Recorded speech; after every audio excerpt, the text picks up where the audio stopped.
Hola a todos, bienvenidos a un nuevo episodio de Educar para Ser Humano. En esta ocasión vamos a compartir conversación con Concha Pinós Pey. Hola Concha, buenos días. Buenos días, ¿cómo estás? Muy bien, gracias. Muchas gracias por aceptar la invitación de esta conversación. Voy a presentar un poco tu trayectoria. Concha es directora y cofundadora, junto con Richard Davidson, de The Well-Being Planet, el planeta del bienestar, ¿no? El bienestar del planeta, más bien, ¿no? Sí, Que es una organización dedicada a cultivar el bienestar en el planeta mediante el uso de la neurociencia cognitiva, afectiva y social. Trabajas en 45 países distintos, procurando formación y educación y además procurando asistencia psicosocial gratuita y dirigiendo programas innovadores que promueven la reparación forestal. De esto vamos a tener que hablar un poco. Concha es psicoterapeuta contemplativa y politóloga experta en derechos humanos en Asia. Estudió el desarrollo del cerebro en edad temprana y de las inteligencias múltiples en la Universidad de Harvard, en Estados Unidos, y es miembro del Compassion Cultivation Training en la Universidad de Stanford. Es docente internacional en el ámbito neurocientífico del bienestar, de la educación y la transformación social para la sostenibilidad. Es conferenciante, autora de artículos y de más de 24 libros. El último de ellos, si no, bueno, no sé si será el último, pero el último al que yo he tenido acceso es un libro que he podido leer que se llama La belleza, se titula La belleza de ser bueno, neurociencia de la bondad para padres. Y decía que no sabía si era el último porque acabáis de hacer un acto donde vais a presentar un libro sobre biofilia y arte, ¿no? Dentro de un evento más grande, ¿no? sí, Vale, muy sí. bien. Mira, Concha, bueno, a mí tengo que darle las gracias aquí también a, a Rafael Pulido, que es un profesor de educación de la Universidad de Almería, que, bueno, tuvo también la amabilidad de conversar con nosotros y él me dijo algún tiempo después, pues mira, he conocido a Concha y estaría muy bien que pudierais hablar, ¿no? Así que desde aquí un abrazo para Rafael también. Bueno, tu especialidad es la neurobiología del bienestar. ¿En qué consiste esto? ¿Qué es la neurobiología del bienestar? Sí. Bueno, esa es una mirada de la ciencia y la filosofía que no es simplemente sentirse bien o darse fases positivas, sino más bien un estado profundo de equilibrio entre el cuerpo, la mente y el contexto donde estamos. Y es la capacidad de, yo diría, de habitar la vida con sentido y con presencia. Hay que decir que la neurociencia ha pasado por diferentes etapas, una etapa que era mucho más rudimentaria, una segunda que la definiría como más utilitarista y que cada vez más vemos que la neurociencia se está dando cuenta de que no es bastante para aprender qué cosa es el bienestar, ¿no? Porque estar bien no es simplemente tener cosas o producir cosas o ser resiliente frente a un trauma, sino llevar a otro estado a los seres, ni siquiera a la humanidad, porque al principio en mi trabajo yo me he centrado mucho en los seres humanos, que está bien, pero en este momento de mi vida los humanos solo son una parte de mi trabajo, ¿no? Entonces, para mí el bienestar es más un concepto que tiene que ver con lo que los estoicos y los griegos empezaron a definir, que era la eudaimonia, pero eso está más ligado a conceptos orientales. Hablar de un bienestar no es solo hablar de los hombres, sino hablar de los árboles, de las piedras, de los diferentes seres, incluso del agua, por ejemplo. O sea, que es un concepto de bienestar, un concepto muy amplio, muy integral, digamos, ¿no?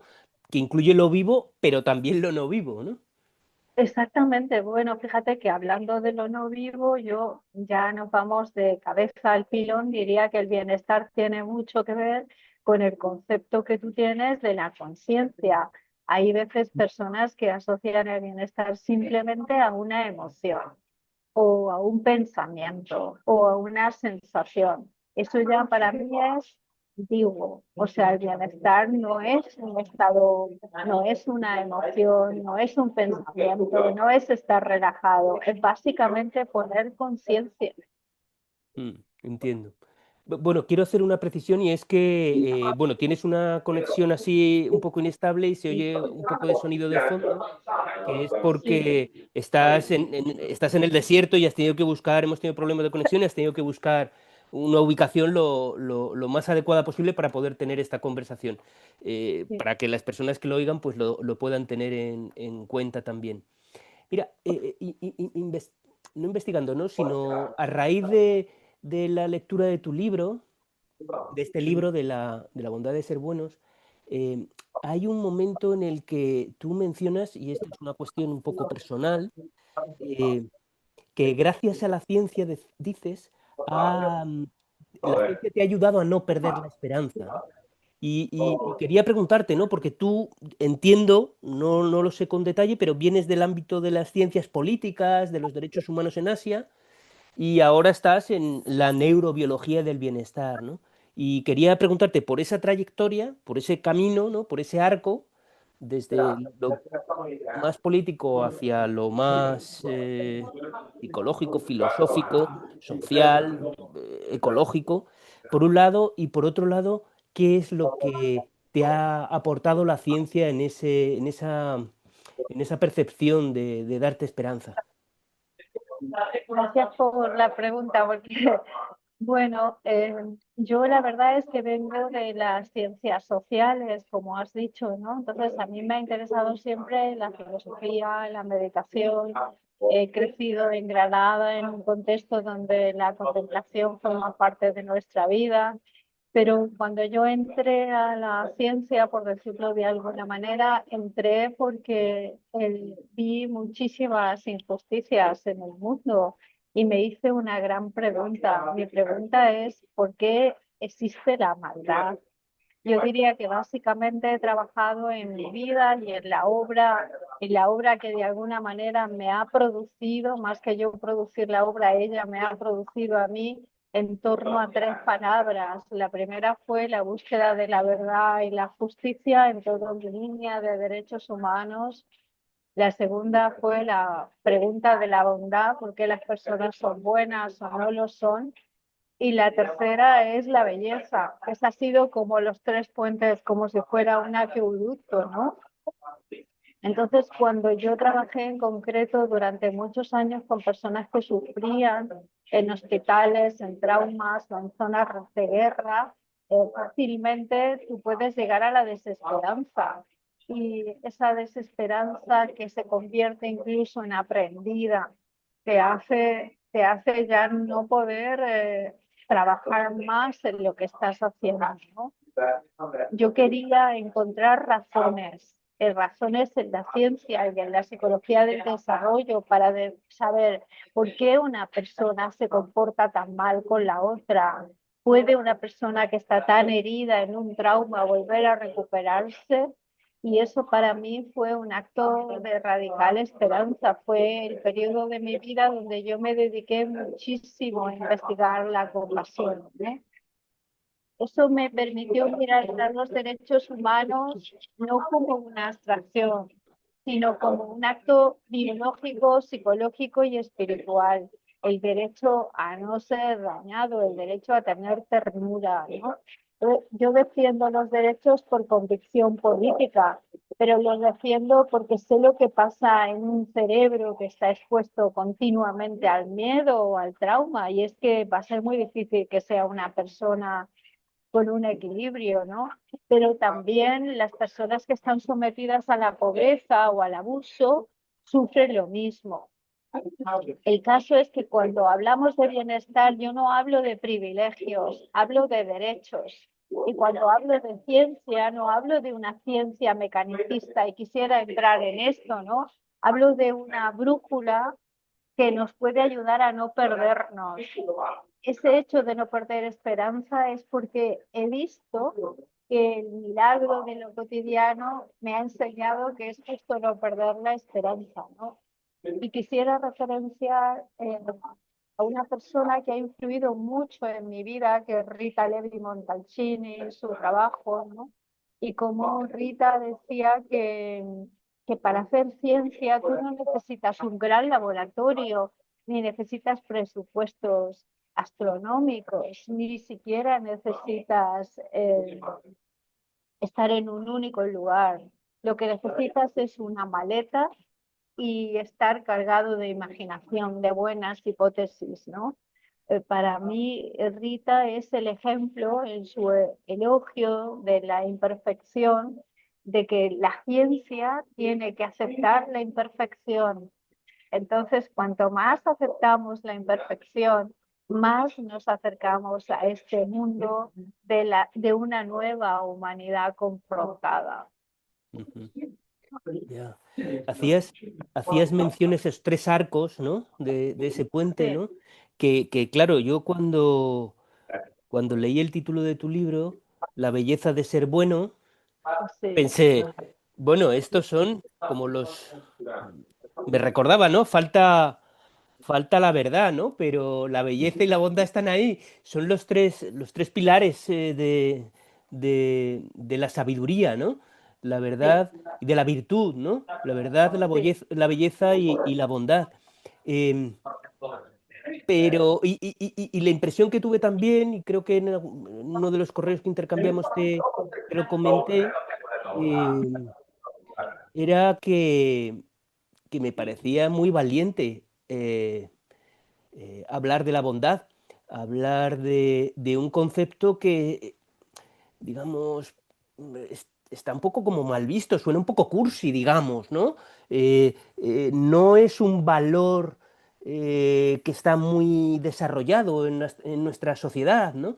Eh, eh, Esto por un lado, y por otro lado, también mencionar que una diferencia, si es que la hay, entre bondad y buenismo, que no son exactamente la misma cosa, ¿no? Entonces, bueno, quería preguntarte sobre el papel de la bondad en relación a los niños, ¿no? Que es el campo de alguna manera en el que yo estoy más inmerso, ¿no? Esto de la neurociencia de la bondad para padres. Entonces, ¿cómo implementar esto en las relaciones con los niños? Por un lado, en la familia, luego hablaremos de la educación, las escuelas y demás. Sí, me gustaría empezar hablando en esa diferencia que tú nos propones reflexionar entre bondad y buenismo, ¿no?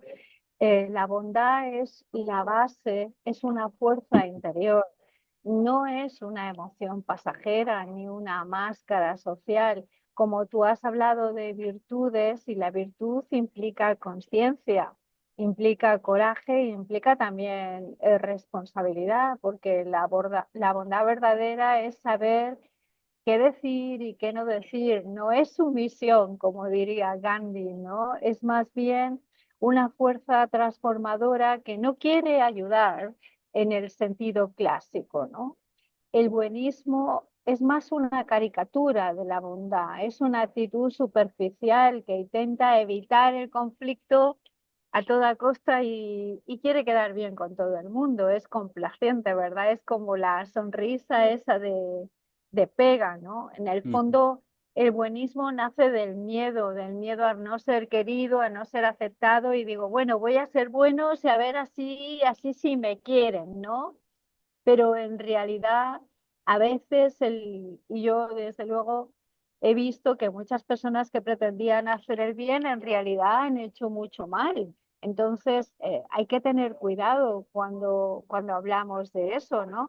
Y a veces cuando uno pues le regaña a un niño o le pone límites, la sociedad te dice, uy, qué malo eres, ¿no? Pero no está entendiendo que eso en realidad, si no lo haces, va a ser peor para el niño. mm, Cuando hablamos de la infancia, la bondad es un elemento imprescindible. Un niño no necesita un adulto bueno en el sentido de buenista, hablando, que todo se lo permita.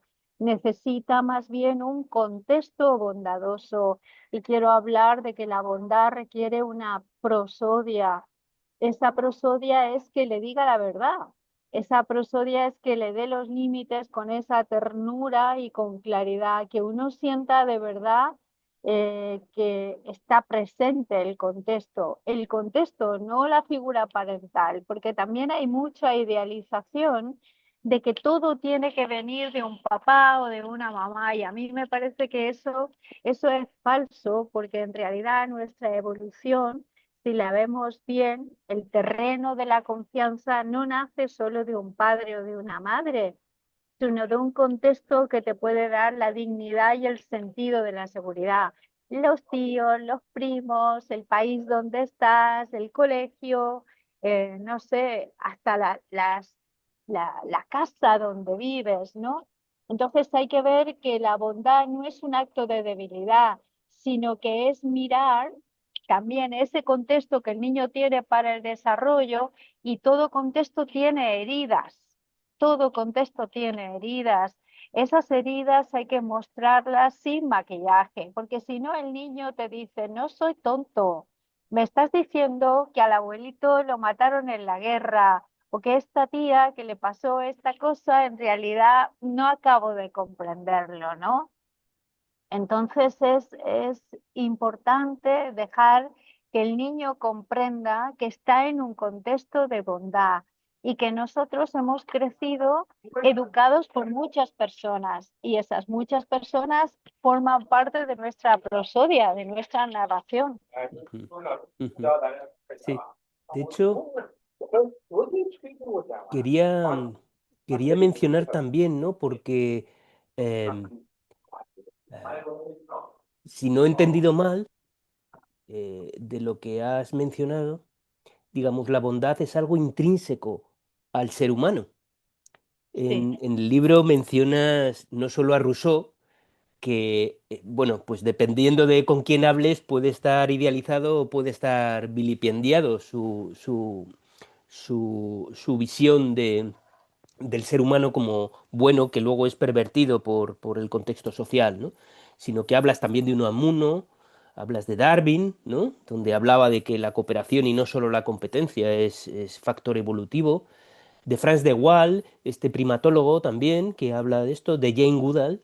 eh, y en este sentido, ¿podrías explicar, porque también mencionas algunos datos sobre seres humanos recién nacidos o en sus primeros meses o años de vida, donde demuestran que, parece que demuestran estos datos que la bondad es algo intrínseco al ser humano, ¿no? Creo que hablas, a ver, tengo por aquí anotado, como que pues no hacen diferencias en cuanto al color de piel o las interacciones que tienen, un porcentaje altísimo de las interacciones que tienen son prosociales y amistosas. Mm. Sí, gracias por la pregunta. Cuando decimos que la bondad es innata, nos referimos a que la bondad es una semilla originaria en el ser humano, que hay una disposición natural hacia el cuidado, la cooperación y la empatía, como citabas, ¿no? Eso no es una idea ingenua. Que luego encontremos personas que tengan un proceder tóxico, nocivo o destructivo hacia los otros, no implica que esto no sea verdad, ¿no? Entonces, si lo vemos desde, en el libro yo he querido hacer un pasaje evolutivo y en donde he tomado algunos de los filósofos, por supuesto hay muchos más, pero en mi conocimiento del mundo, que yo soy bastante nómada, me he dado cuenta que esto está en todas las culturas. Rousseau defendía que el ser humano nace bueno y que es la sociedad lo que lo corrompe, aunque muchos, como tú has dicho, lo trataron de idealista. Hoy sabemos que en biología y en psicología esto es cierto.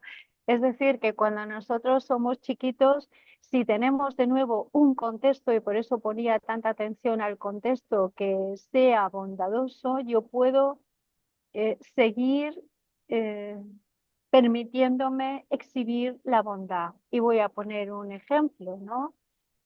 en un país de Centroamérica. Yo una vez estaba dando una conferencia y había muchos niños y le pregunté, la conferencia era sobre la bondad y le pregunté a esos niños, ¿qué quieren hacer cuando sean mayores? ¿Han pensado que van a estudiar? Y uno me dijo, pues yo voy a ser médico, o yo voy a ser maestro, voy a ser pintor. Hasta que un niño que tenía como 5 o 6 años me dijo, no, todo eso son tonterías, yo voy a ser narcotraficante, porque los narcotraficantes son los que cuidan más al pueblo. Y era una expresión sincera, ¿verdad? Entonces, cuando tú estás viendo en un contexto determinado que los cuidadores son esas personas, tú quieres imitarlo.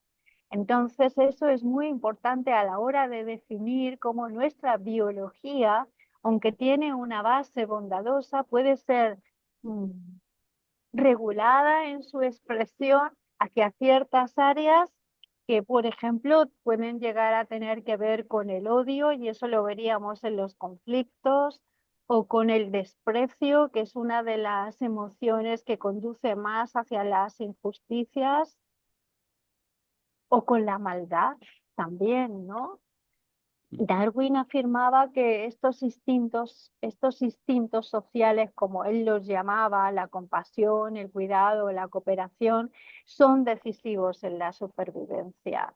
Y algo que quizás muy pocas personas conocen de la vida de Darwin es que él se dedicó antes del libro del origen de las especies a estudiar mucho a los animales y también botánica. Entonces, su estudio de los humanos fue porque había hecho esta observación con los ojos de los animales. Tanto Frank de Waal como Jane Goodall han confirmado esta hipótesis, que lo que nosotros vemos en un chimpancé, o como un chimpancé nos dé esa ternura instintiva, no es una conciencia puramente humana, que es un poco el inicio de nuestra conversación, ¿no? No es solo humano. Pero hay algunos experimentos que corroboran lo de los humanos, y si quieres te comento alguno de ellos, como Claro. el experimento de los títeres de Yale, que es del 2007, donde mostraban a los bebés de 6 meses estas escalas con pequeños muñecos, donde un muñeco tiene una actitud bondadosa y un muñeco tiene una actitud de maldad. ¿Cuál era su preferencia? Y la mayor parte de los bebés eligieron al títere cooperativo, ¿no? También Jean Bessetti en la Universidad de Chicago en el 2010 midió las respuestas cerebrales entre niños de 7 a 12 años que estaban viendo situaciones de dolor. Y vio también, es como esos niños cuando veían situaciones de compasión, también se activaban áreas. Entonces se preguntó, ¿qué podríamos hacer para activar los circuitos de recompensa y que en lugar de promover el dolor, promoviesen la compasión? Y encontró el arco de cómo hacerlo. Quizás lo que más conocen los padres y los docentes son los experimentos de Tomasello en el Max Planck Institute, cuando Tomasello nos enseña a un niño de 18 meses que ve a un adulto que se le caen las cosas, que no puede abrir el armario o que no sabe meter una bola por un tubo, y el niño dice, "Ay, estás fatal, voy a ayudarte, ¿verdad?" Y coge y le ayuda. Entonces tiene 18 meses y el niño mira al adulto, lo pueden encontrar porque está en internet, el experimento de Tomás se lo mira y le dice, qué mal estás, ¿no? O sea, de verdad te tengo que ayudar, tú eres el que me vas a educar a mí. Y eso es muy, muy divertido, este Ujú. experimento. Incluso siendo totalmente desconocido, sin tener un vínculo, ¿no? Con esta Completamente. persona. Quiero decir que este es un detalle súper importante también porque no hay una relación previa, ¿no? Sí, sí, sí, sí. Y es más, en términos de experimentos, y yo recuerdo en mi etapa de Harvard, pues un experimento hecho con niños recién nacidos en relación al lenguaje, ¿no? He hablado antes un poco de personas que me han influido y uno desde luego es Chomsky en el desarrollo del lenguaje y él hizo un experimento sobre bebés recién nacidos a los que se les hablaba en muchas lenguas, lenguas que no entendían y que el bebé nunca había escuchado y se les hablaba mal o se les hablaba bien y lo que observó es que daba igual en la lengua que te hablaran. El bebé lo que entendía era la prosodia, era la entonación, el ritmo que tenía que ver con la bondad, no la palabra. Ujú. No el contenido, sino, digamos, la forma, ¿no? Lo que en lingüística llaman rasgos suprasegmentales, el tono, el timbre, el volumen. Exacto. La pregunta que nos tenemos que hacer es si nacemos bondadosos, ¿por qué perdemos la bondad? ¿En qué punto la perdemos? Porque eso es un poco lo que a mí me llevó en la belleza de ser bueno a recapitular, sobre todo después de una experiencia muy grande trabajando con miles de maestros en el mundo.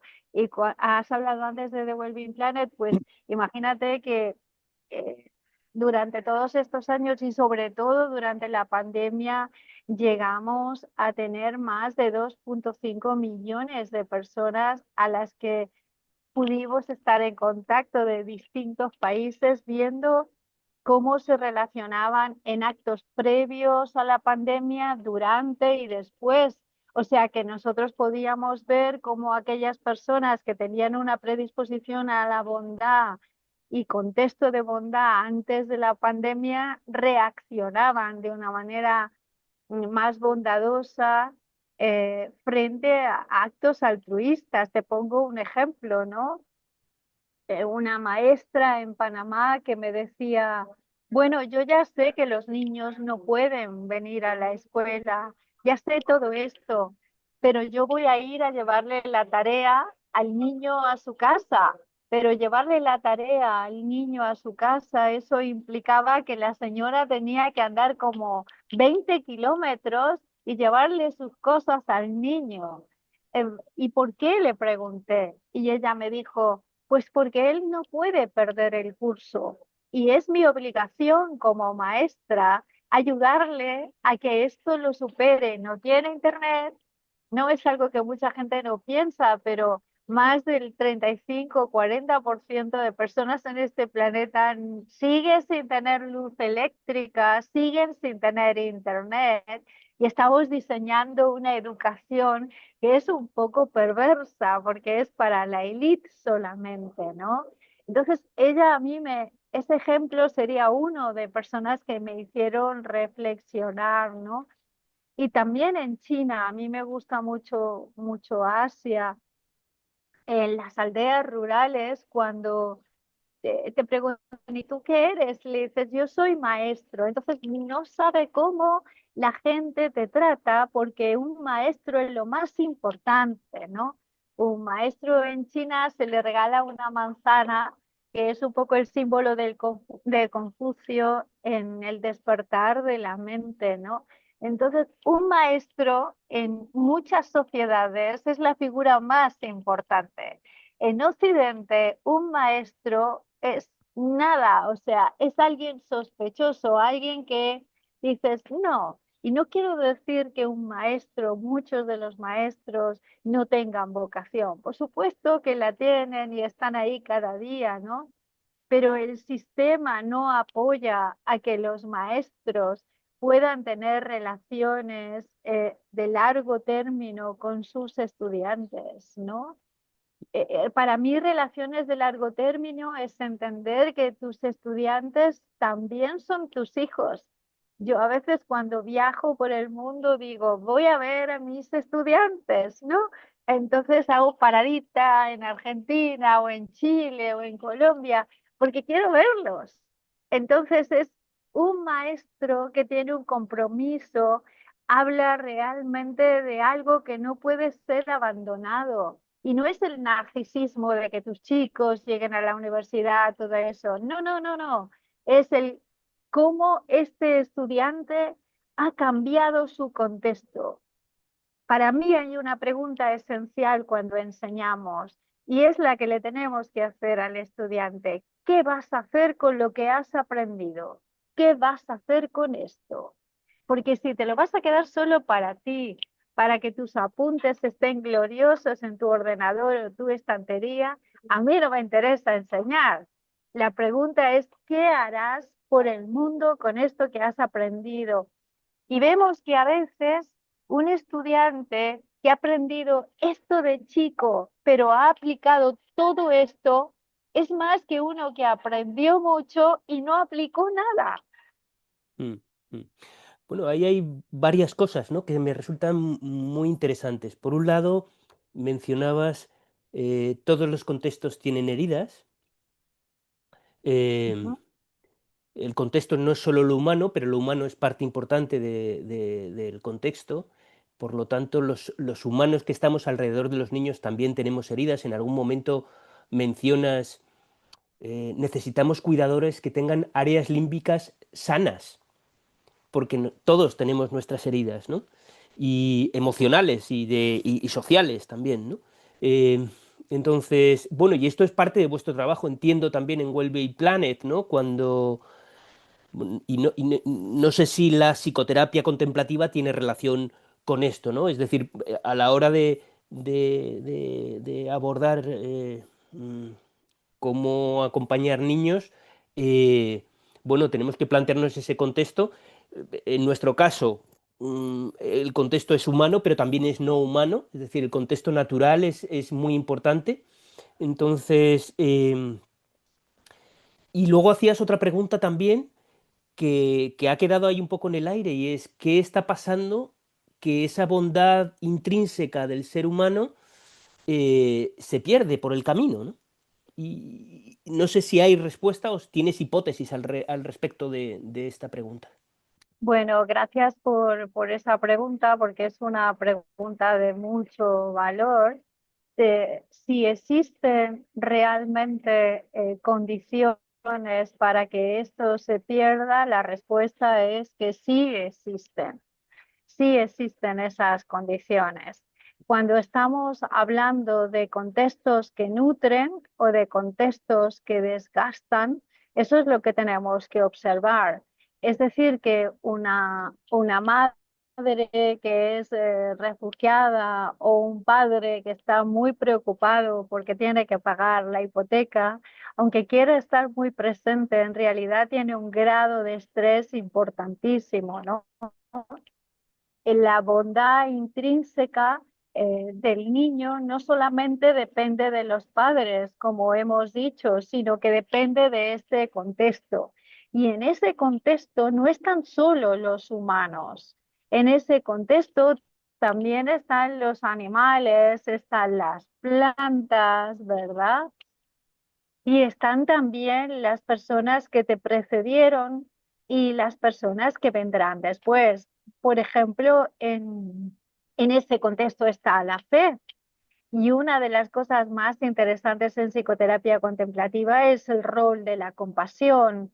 ¿Qué rol juega la compasión dentro de todo esto? La compasión es una competencia que se va desarrollando, que claro tiene que ver con las áreas límbicas, pero también con el neocórtex, que empieza con la empatía, con la amabilidad, con la ternura, con el cuidado, y poco a poco nosotros vamos avanzando hasta llegar a desarrollar la compasión. Un niño no nace compasivo, nace bondadoso. Es decir, que la bondad necesita que de alguna manera haya habido una historia de andamiaje hasta que podamos construirla en torno a los 13 o 14 años, cuando tenemos no solo capacidad de pensarnos, sino también de interactuar con el medio y de ser capaces de tomar decisiones sin que los demás nos influyan. Y aquí yo diría que es muy importante que los padres puedan dejar que los niños piensen y tomen decisiones, aunque esa decisión que tomen, según los padres, no sea la apropiada. Pero para mí tiene más valor que tomen sus decisiones y asuman esas consecuencias de aprendizaje que evitar el error, ¿no? No sé si me estoy explicando.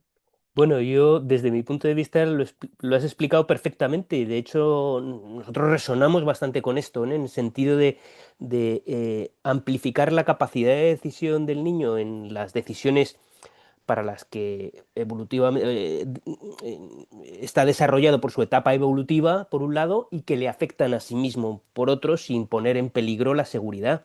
En la medida en la que un niño o una niña puede tomar más decisiones sobre su vida, va a tener un aprendizaje mucho más poderoso porque en algunas ocasiones acertará, en otras ocasiones errará, pero desde nuestro punto de vista el error es una fuente de aprendizaje inestimable e inagotable, cuando en nuestra sociedad pues el error siempre está un poco visto como fracaso, como algo negativo o malo, ¿no? Entonces desde ese punto de vista me parece súper interesante. Por otro lado, también mencionabas, bueno, como el contexto, hablabas de los profesores y de los maestros, ¿no? Eh, mm, y de la bondad en las escuelas y en la educación, ¿no? Y yo lo que me pregunto también es cómo es posible desarrollar la bondad en entornos altamente burocratizados, como son las escuelas, y de alguna manera también como muy mecanizados, donde estas relaciones profundas, cuando hablabas de esta relación profunda con los estudiantes, es extremadamente difícil porque en esa relación que se da en las escuelas, esa relación está, digamos, sustentada sobre un objetivo o una meta productivista, utilitaria, y no tanto en el ser humano en sí mismo. No sé qué piensas de esto. Sí, bueno, como educadora, decir que el concepto de escuelas es algo que ha sido muy ligado a los sistemas de producción, ¿no? Que derivan de la revolución industrial, ¿no? Entonces, nosotros construimos sistemas educativos como construimos fábricas, construimos hospitales o construimos prisiones. Entonces tenemos que cambiar esa manera de construir las escuelas. Una escuela, ¿qué es una escuela? Una escuela es la vida, donde yo aprendo las cosas, las aprendo en el mundo. Entonces es muy importante que seamos capaces de dar de nuevo dignidad al proceso de acompañar un ser humano a descubrir el mundo. No es exactamente que un niño necesite a un profesor, sino que lo que necesita es un contexto de aprendizaje. Y ahí voy a citar a Gardner, ¿no? En todo su desarrollo, y- pero también a María Montessori cuando habla de la educación y de la importancia del desarrollo, del descubrimiento del niño, de la libertad del niño, ¿no? Entonces tenemos que ir más hacia escuelas que sean de otro formato, por supuesto, con otras características que permitan el descubrimiento integrativo y la experimentación. El niño no experimenta, simplemente lo que hace es adquirir una serie de conocimientos que el sistema educativo del país se ha puesto de acuerdo en que esos son los que tiene que tener y no otros. Y eso implica mucho sesgo. Quisiera acabar la pregunta de antes, cuando tú me preguntaste sobre el sistema límbico y el entorno afectivo, ¿no? Es claro que la amígdala, el hipotálamo y el hipocampo es el núcleo emocional del cerebro desde una mirada clásica, pero tenemos que decir que lo que nosotros sabemos de la ciencia es muy poco comparado con la condición misteriosa de nuestras relaciones. Es decir, que si un niño tiene cuidadores con sistemas límbicos sanos, estará muy bien, pero a la vez nosotros no sabemos qué hay dentro del inconsciente colectivo de ese cuidador, ni qué pasó en su sistema familiar. Entonces, ahí es cuando sería peligroso pensar que porque aparentemente su área límbica esté sana, no oculte en sí mismo otras heridas, ¿no? Es decir, que tenemos que estar vigilando. Dos teóricos que hablan de esto es Bowley, por supuesto, en la teoría del apego seguro, y Answery, cuando hablan de la confianza. Entonces tenemos que la bondad y la confianza es una manera natural de estar en el mundo, pero cuando el mundo en el que yo vivo, la confianza, o yo no lo percibo como bondadoso y confiado, entonces puedo empezar a perder mi propio valor y puedo de hipercontrol o de sumisión. Y eso sería la base de los grandes problemas sociales.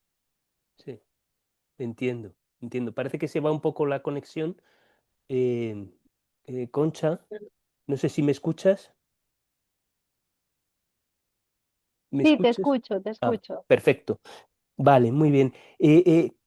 Hablábamos de otro aspecto, ¿no? Y me gustaría abordar el aspecto de ese contexto no humano, ¿no? Dentro de esta nueva, no sé si nueva, pero dentro de esta idea de que tenemos que, decías, construir escuelas diferentes, entiendo que no solo te refieres al aspecto material de los edificios, que también, porque dependiendo de cómo están diseñados los edificios, pues así se dan ciertas relaciones, eh, sino precisamente a las relaciones que se den. Y en ese contexto, ¿qué papel juega la naturaleza, en tu opinión?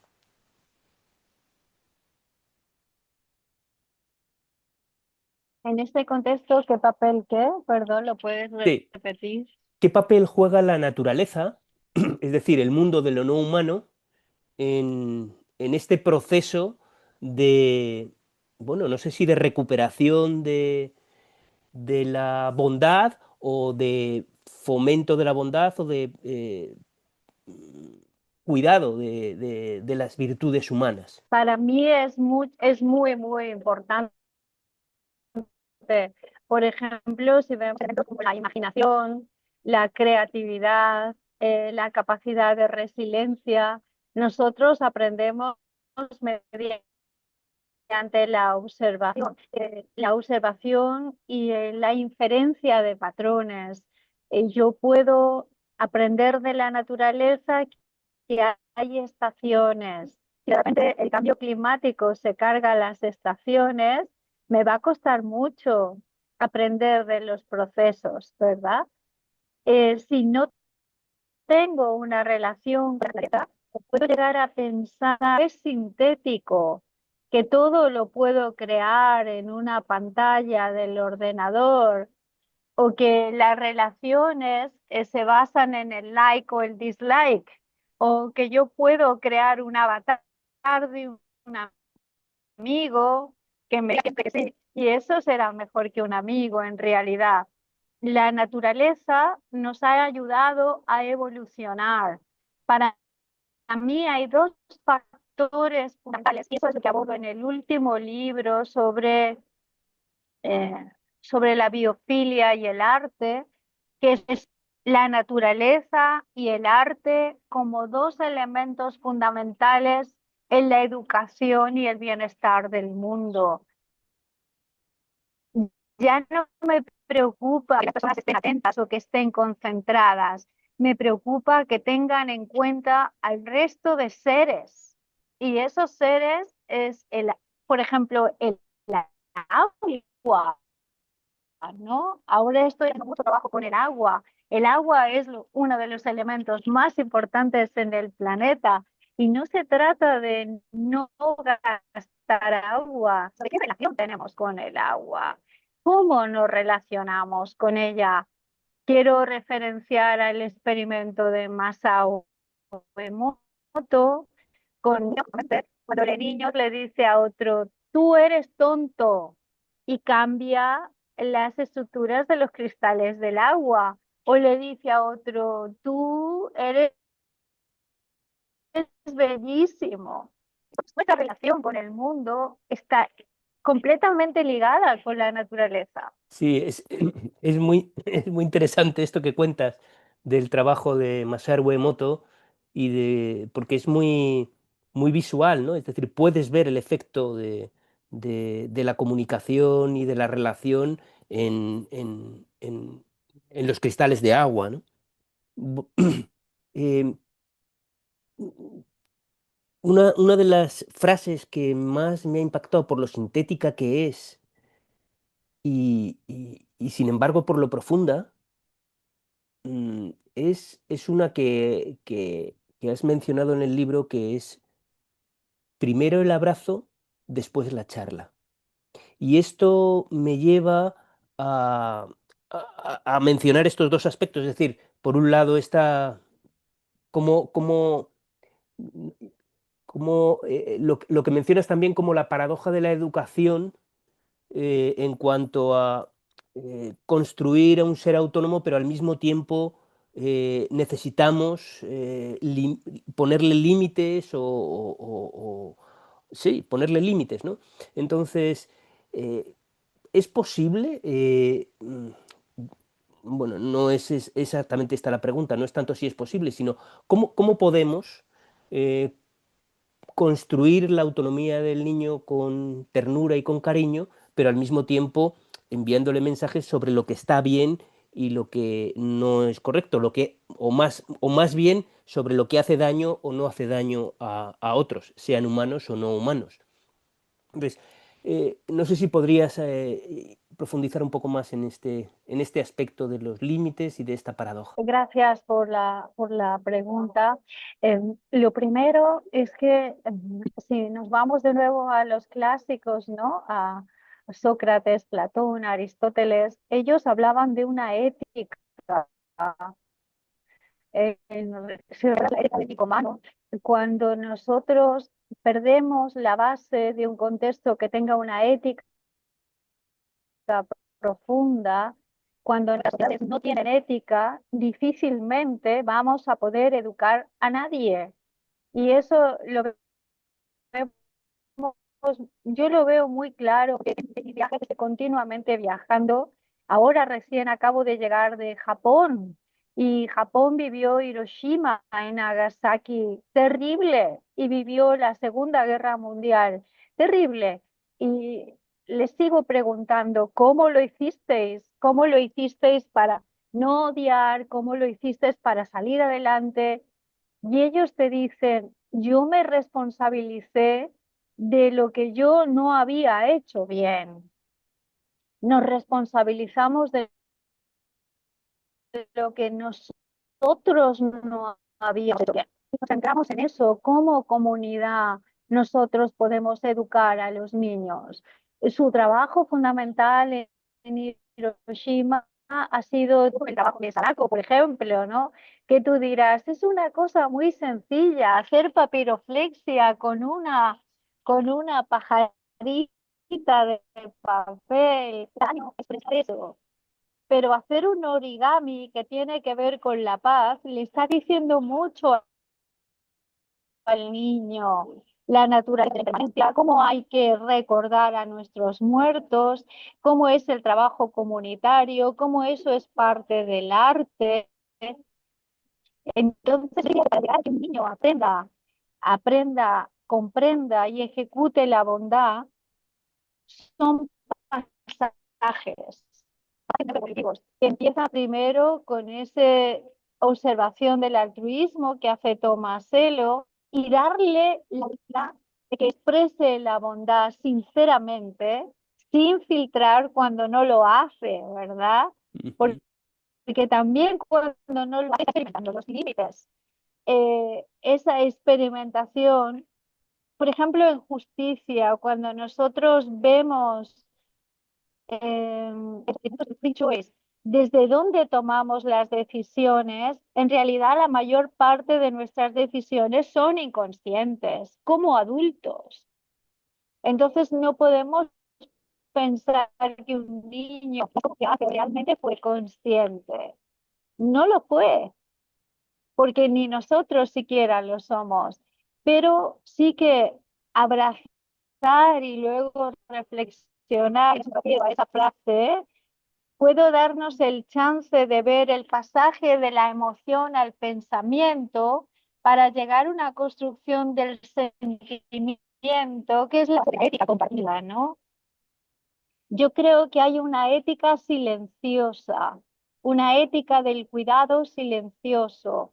Y si vuelvo a Japón, porque en Japón hasta los 8, 9, incluso 10 años, no se enseña a los niños a escribir o a leer,